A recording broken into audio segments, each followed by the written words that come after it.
my only best friend from Vietnam was a crazy Texan. And he liked to walk out in the trail in front of VC and just stare at him before he shot him. And I kept telling him his name was Wild Bill Collins. Told him, one of these days you're going to run into one that's not scared, and he's going to kill you. Nah, they're all scared. Well, one day he ran into one that put a round right in his forehead, and it took him 4 days to die. And broke my heart. And after that, all I wanted to do was kill.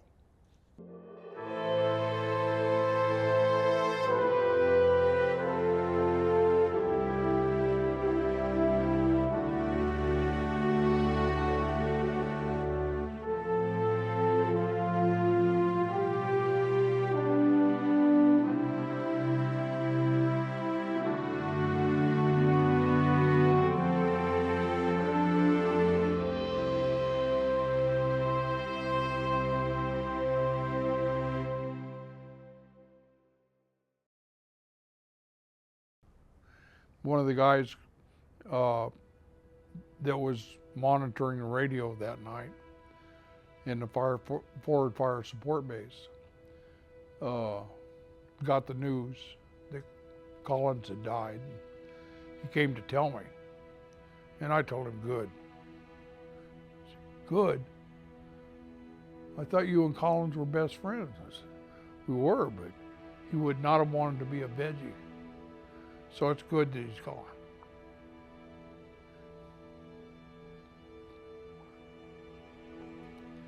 And cried the rest of the night.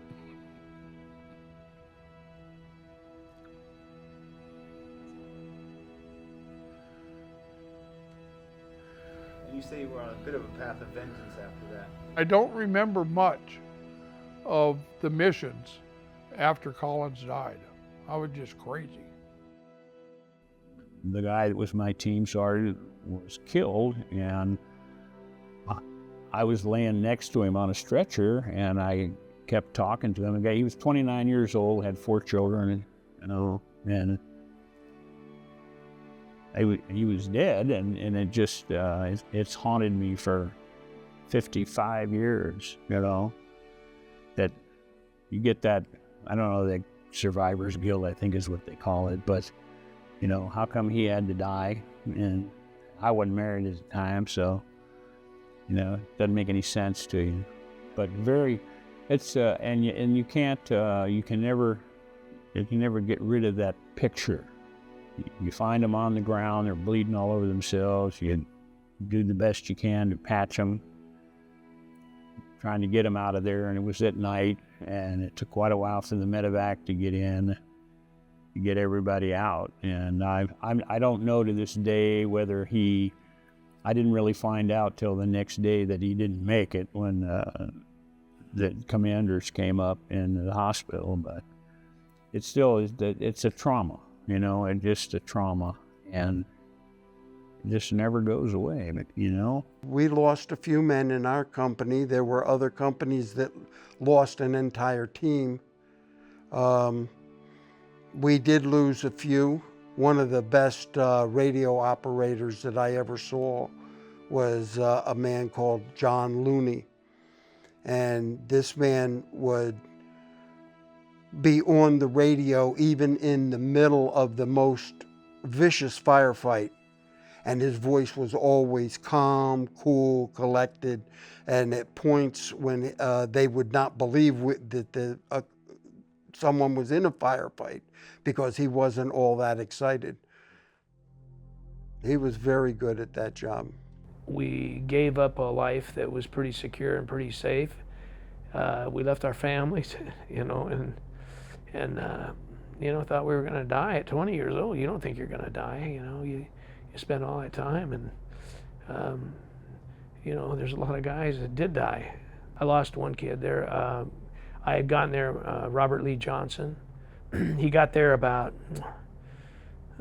4 weeks before I did, 3 weeks, maybe 4 weeks before I did. He's from Baltimore, Maryland. And young kid, 19. And he went out on a mission, and he had contact with the enemy, and he got killed. And his parents wrote us a letter. It just made you tear up, because he was so proud to have gotten through the LRRP training, and so proud to be a LRRP, and to have that acronym to his name, and then he got killed.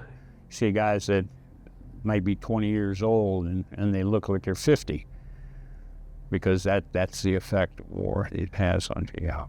As far as, you know, the memories, I won't get into any of that, but it's it's difficult sometimes, you know, when you've lost friends and comrades. It's sometimes a very difficult thing to keep. And you know, high school, you're supposed to be going to parties and chasing girls, and you didn't get to do that. And when you came back, you didn't really want to do it, you know. So it changed you. It makes you grow up really quick. War does that to you, I guarantee you, you know. My best friend, Frank Souza, Billy and I crawled over to him. He was laying on his back with his arms out like this, and he had a little hole right here when we pulled his shirt apart. Little hole, right in the center of his, and we thought he's got a sucking chest wound, and we took a plastic battery case and put it over the top, and we're getting ready to tie it down. We couldn't get any suction. And we rolled him over, and he had a hole in his back that big around. You could see his shredded right lung. Well, you know, young men don't lose brothers well. What it amounts to.